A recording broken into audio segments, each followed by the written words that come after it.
Good morning, and welcome to Namaste Today, a delightful way to start every day. I'm Christopher Witecki, your host and psychic astrologer, and this audio blogcast is for Friday, January 27, 2017. Thank God it's Friday. Welcome, my friend, and Namaste. And for those who are new to listening to me, the Friday dance goes way back in my tradition. I've been on the air one way or another for about 11 years. And that Friday dance, that little jingle, it got popular, I'm not sure, about 7 or 8 years ago. And people now cannot live without it. They tell me if I ever drop it, I always get emails and people comment. And when I meet people in person, they always say, I love the Friday dance. So it is for you, my friends, and that Friday dance. And it really is a Friday dance because we have a new moon today. We're going to be light casting our future and this weekend standing on a new pedestal of belonging. I'll be talking about that in your zodiac weather. And later in your tea time, something to contemplate for the weekend, the idea of a win-win-win. We'll talk about that over tea. But first, let's take a listen in on your mood and your zodiac weather. This zodiac weather is for Friday, January 27th, 2017. Well, it is the powerful day of the new moon. It happened early this morning in North America. That means what you be is what comes in the next 30-day cycle. And today with the moon and sun in Aquarius, things may feel a little wonky. Let's take a look at the planets. Happy Lightcast Day, my friend. What you feel and what you be today is what will come over the next 30 days. Today, we have kind of a two-step day. It's been that way for a while. We wake up in step 7, so you wake up in a spiritual kind of buzz. We've been aligning with spirit the last 24 hours. And really, just as we wake up, boom, the new moon, and the sun moves to step 8. So the new moon is really a decision. I argue you'll come to some sort of decision. And because this is step 8 in the cycle, step 8 is always deciding what we are not anymore. And so today, you are deciding what you are not, what you do not belong to, what is not your neighborhood, not your tribe, not your people, not your way of life. Now, you may have already thought that you had made this clear to yourself, but today it's the energy of really starting with that not, and that not becomes the foundation of where you're going next. And that's kind of how consciousness builds up. So it's important to decide what you're not, and that's today's step. Now, apparently today's step is a very big deal when you look at the global picture of the planets. On the one hand, today, during Lightcast Day, we have Juno conjuncting the galactic center. And I look at this as the universe is creating a synergy energy with the center of the universe. Each person is aligning with the center of the universe. It's almost like we have God on a trumpet, playing a trumpet, and everyone's ear kind of listens up at the same time as we lightcast. So we're kind of being, seduced down some sort of past life lane or moving into what we would call fate. But the planets show today fate is in action, something about today. And the interesting thing is we are sitting here today saying what we are not and what does not belong in our life and consciousness. And that is, of course, very revolutionary. Another interesting galactic note, Venus today is at step 24, Pisces, and that means we are opening up to utopia, literally. I think 24 degrees Pisces is probably the degree that heaven would take if it was on Earth. So we're opening up to heaven on Earth, and not only are we opening up to heaven on Earth in this lightcast moment, but also this is the spot where we had a lunar eclipse last fall, the exact degree. So the universe created a vacuum in this space a year ago or 6 months ago, and today we are opening up to fill that vacuum. And that is, again, our definition of what utopia or heaven on earth is. But wait, there's also some more interesting clues today, and that is the path of Mercury. Over the weekend, Mercury will be crossing over Pluto, which means that something you have been thinking about for a long time, a plan to, come into control or come into power because it's Capricorn, some plan your mind has always held on to will die over the weekend, which suggests that something new is being born right now. And of course, with every death, there is a birth. So it looks like in the planets, there's some sort of big plan that dies and big plan that is born in this light cast day. But wait, there's just one more planet worth mentioning, and that's Mars. As we call off this galactic node, as we create this light cast day, Mars is at 29 degrees Pisces. Now that is the highest note spiritually we can hit on Earth in the zodiac vibration. So this is the highest zodiac vibration. This to me is the other way to God if you're not around the galactic center. And so our egos in this moment are literally committing to the highest note of spirituality. So despite what you see out there, folks, with all of the politics and what's going on, the planets say that we are definitely on a course for our spiritual high, our spiritual growth, our call to God, and our call to destiny. Like, according to the planets, everything is going just fine. Now, that doesn't mean you're going to be feeling just fine. That's the last note I want to point out is the moon is in Aquarius and so is the sun right now. And Aquarius energy is out of this world energy. If there's anything that feels weird and kind of freaky, it's Aquarius without other colors in it. Aquarius is just literally on a higher, different plane, out of this world vibration. So in this whole weekend, basically, you're making a decision on Friday, you're moving forward with that decision on Saturday, and you're manifesting that decision on Sunday. But since both the sun and the moon are in Aquarius, Sensei says you may feel weird and out of place the entire weekend long. So it is normal to feel abnormal at this time. Now, that said, I want to throw something in your brain as you go across the weekend. So go steep yourself some tea, and let's have our daily tea time.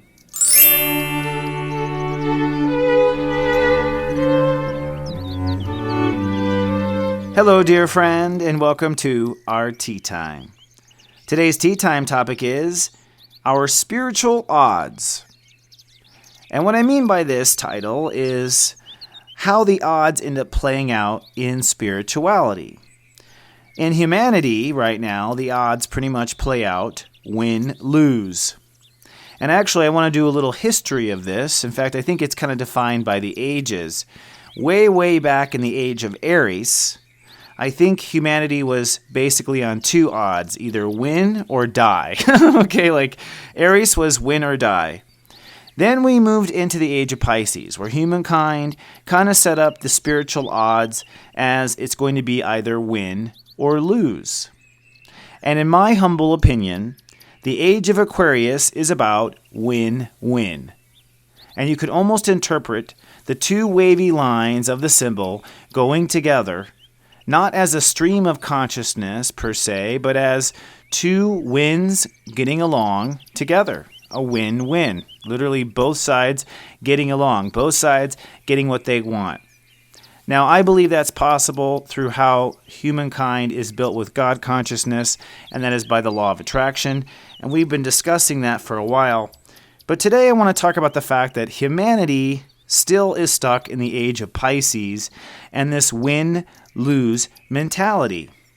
And honestly, I'm seeing this win-lose mentality extreme with current President Trump. He is definitely caught in the win-lose mentality. And maybe a person like this who is caught so much in the win-lose mentality, maybe that's what pushes humanity for the win-win, and we grow to the next level. But he is definitely win-lose. And if you want a little evidence of this, it's still this insistence to talk about how the popular vote and how he won the popular vote. It's like being obsessed with that you won and they lost clearly is age of Pisces thinking. Enough said there. Now, I happen to believe that God actually has an even higher odds than this, and that is a win-win-win scenario. All right? In fact, I don't think God sees it in two. I think God sees it at least in three wins happening at the same time. In fact, I believe that the Matrix and this incarnation is built for a win-win-win solution. And I think that's because there is a sort of relativity, if you will, in world and galactic consciousness, always keeping things in balance. They always do. So in the highest order of spirit and the universe, I believe it'll be a win-win-win, which means a win for one side, a win for the other side, and simultaneously a win for all else and all other sides in the known universe. So you could say that humankind needs to move into the age of compromise, which is a win-win scenario. Now, what do I think the real problem is? I think the real problem actually is that human consciousness basically has a hard time with them getting what they like and the other person also getting what they like. For some reason, we resist win-win because there's no clear winner and there's no clear loser. And I think to some degree, we are uncomfortable with this idea of win-win. I also think we're not comfortable accepting all the truth with a win-win. Now, I believe God consciousness is sponsoring everyone equally. I think God will always support all causes. God is supporting who you call the bad guys, and God is supporting you who you call the good guys. And so if you look at it from the perspective of, well, God has basically supported it as a win-win scenario. The energy from God is saying they can have what they want and you can have what you want because both are being sponsored. So if God is sponsoring both sides, that basically tells you that if you're in a win-lose situation and you're the winner, that you actually win in a situation and someone loses in that same situation, both were God-sponsored, and that means one day the loser is going to win. And that also means one day you're going to lose. And you're going to lose and they're going to win because the deal that was struck was a win-lose deal. And the full karma of the situation, the cause and effect is each side will experience what the other has experienced. That's the way things kind of unfold. So if you and your art of the deal, quote, quote, to quote President Trump, if your art of the deal is that someone's going to lose, you have, by the nature of metaphysics, set yourself up to lose eventually. Now here's the beauty of it all. If you find a win-win, where you and the other party are both winning and both feel that they are winning, then the karma is going to be more winning. You're not going to have to face any ebb and flow because you have constructed the, quote, deal to be fair. Now, I think this age of Pisces winner-loser mentality goes into all of our economics, and I feel to some degree humanity is really just like monkeys counting coins right now as far as the way we have been creative with how to make money. We haven't really been creative with how to manifest. We haven't really looked at corporate business from a win-win strategy very often. It's always, we must conquer and be the biggest, and someone else must be the smallest, and that is the only solution we will accept. What's going to have to happen is a psychological shift.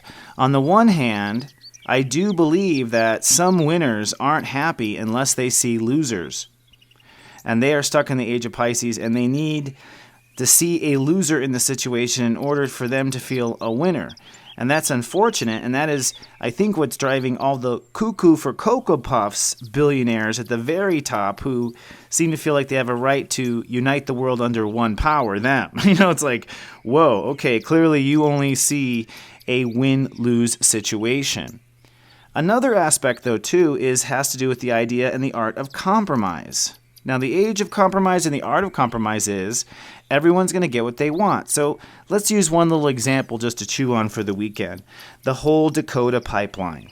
Now, the Dakota pipeline, which we've all heard about and the Native Americans stood up for, we saw all this go on, right, where we saw that they stood up and, of course, the Army Corps of Engineers said, we're going to look for another route.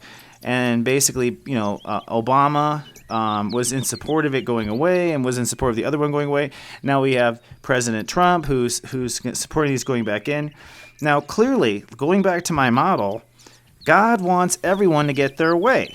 Everyone is being sponsored by God. So The American Indians are being sponsored. The environmentalists are being sponsored by God. And the oil companies are being sponsored by God. So is President Trump. Everyone under the win-win-win spiritual model is being supported. So as humans, are we really going to create a deal that cuts out any one of these factions and what they want? In other words, is there a win-win-win here? I mean, can the oil pipeline be put around the water reservoir? And if there's fear of, the pipeline breaking down, maybe perhaps they agree to lawsuits ahead of time. My point is, all the sides, if you really want to live in harmony, are going to have to accept that they got their way, but so did the other person too. And you have to ask yourself, is your heart going to be happy enough getting your way and that alone? Or do you have to also see other people not get their way for your way to feel good? And I think that's a psychological thing that our own people are starting to shift into. And I think what will happen, just to close up this little talk for the weekend, is there will be unfair deals. But this is a different time. Although we have seen corruption our entire lifetime, there's a difference now. Media, the ability to search the internet, all this stuff. The people are saturated now. And looking at the planets, the people are not going to tolerate unfair deals. So we may see a bunch of unfair deals in order to see the people rise up and say, it is time for a win-win-win. All right, my friends, it's such a pleasure to be of soul service to you. Thank you for tuning in. Thank you for sharing me, sharing yourself actually with blogs and comments, and sharing me with your family and friends. And I'll see you back on Monday with more Namaste. Until then, remember, I love you, and live, love, be.